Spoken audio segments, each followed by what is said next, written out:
కాంగ్రెస్ లో హార్ట్ఫుల్ గా పనిచేసేటోళ్ళకి కూడా కొంత అసంతృప్తిగానే ఉన్నారు. ఎందుకు అంటే కూడా నేను చెప్తా, బయట నుంచి వచ్చిన వాళ్ళకు పదవులు ఇవ్వడం కానీ, బయట నుంచి వచ్చిన వాళ్ళకి ప్రయారిటీ ఇవ్వడం కానీ సీఎం రేవంత్ రెడ్డి చేస్తుండు. అప్పుడు మేము పార్టీని స్ట్రెంగ్తెన్ చేయడానికి మా కాయ కష్టం అంతా కూడా ఇప్పుడు వృధా అయినట్టు అనిపిస్తుంది.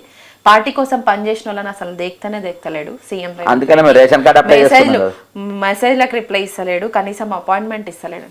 పబ్లిక్ వాళ్ళ నుంచి కూడా అసహనంగానే ఉన్నారు. అటు పార్టీ కార్యకర్తలు కావచ్చు, పార్టీ నేతలు కావచ్చు, వీళ్ళు కూడా అసంతృప్తిగానే ఉన్నట్టుగా అనిపిస్తుంది. ఎందుకు మరి 14 నెలలు 13 నెలలు గడిచి 14 నెలలు నడుస్తున్న టైంలో ఎందుకు ఇదంతా? ఇదే లాంగ్ పీరియడ్. అయితే ఇవాళ వాడు వర్కర్ అంటాడు, నేను చెప్తున్నాను కదా ఇక్కడ పని అయితే, నేను ఇద్దరు చెప్పిన నాయకులు కూడా ప్రయత్నం చేస్తున్నారు కానీ అయితే లేవు. అందుకని చాలాసార్లు వాళ్ళ ముఖాలు కూడా షైనింగ్లు ఉంటారు కానీ వాళ్ళు ఒరిజినల్గా పీపుల్ ఆ జమానాకి వెళ్ళి వాళ్ళు అట్లా పబ్లిక్లు పనిచేసిన వాళ్ళు.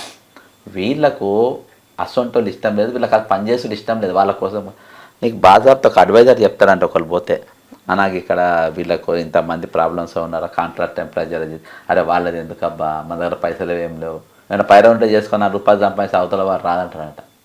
ఒక ముఖ్య అడ్వైజర్ ముద్దాయి కూడా ఎవరైనా పోయి పనులు అడిగితే, అంటే వాళ్ళే దొంగతనం చేయమని చెప్తున్నారు. అందరు మీలక దొంగలు కాదు కదా, మీరు 100% దొంగలు. రేపు చరిత్రల ఒక గజ దొంగ ప్రభుత్వం అనేది ఒకటి ఉండే, ఒక గజ దొంగ అడ్వైజర్లు వీళ్ళకు ఉండే, ఈ చండీ రాణి దెబ్బగుట దొంగల ముఠ అనేది పలానా రోజులలో పరిపాలించారు.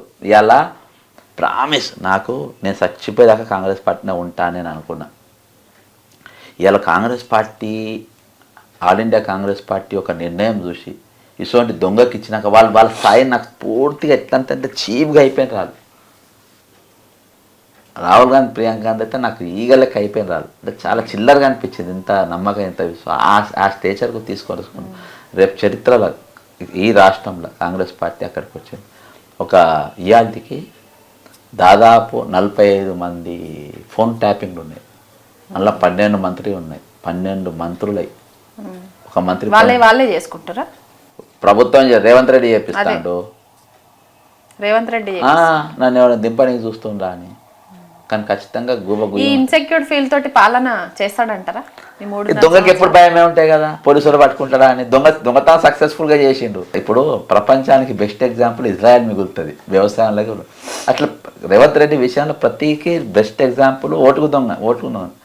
నువ్వు ఇంట్లో పోయేటప్పుడు ఎట్లా పోవచ్చు, నోట్ల కట్టలు పట్టుకోవచ్చు, ఆ ఎమ్మెల్యే దగ్గరికి హ్యాపీగా నడుచుకుంటా నవ్వుకుంటా విధులు వేసుకుంటూ పోవచ్చు.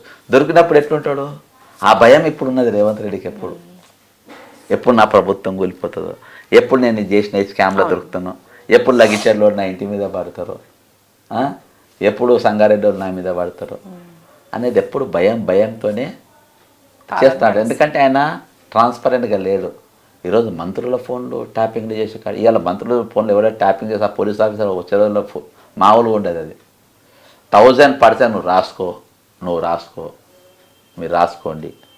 నెక్స్ట్ గవర్నమెంటు ఒకవేళ 5 ఏళ్ళు ఇది ఉంటే మీకు ఇప్పుడున్న దాంట్లో 10 ఎమ్మెల్యేలు గెలిస్తే మహా ఎక్కువ ఛాలెంజ్గా సార్ చెప్తుంది. అంటే నెక్స్ట్ కాంగ్రెస్ రాదంటారా? మీరు గవర్నమెంట్ దూరం ముచ్చట చెప్తున్నా. నేను 100% నేను కంటెస్ట్ రేవంత్ రెడ్డి మీదే చేస్తున్నా. మీరు బీఆర్ఎస్ బీజేపీ టికెట్లు ఇచ్చుకపోతే I'm going to contest on Revanth Reddy. ఎందుకంటే ఆయన బట్టలు బజార్లో కరెక్ట్ నేనే ఉడకబెట్టి నిలబెడతా. అదే మీరు గెలవరా అని కాదు, 10 నేను ఎక్కువ ఇచ్చినా నేను అనుకుంటున్నా. ఒక 10 మంది కొంచెం మంచి లీడర్ల కన్నా కనబడ్డారు, వాళ్ళని గెలిపించుకుంటారు పబ్లిక్.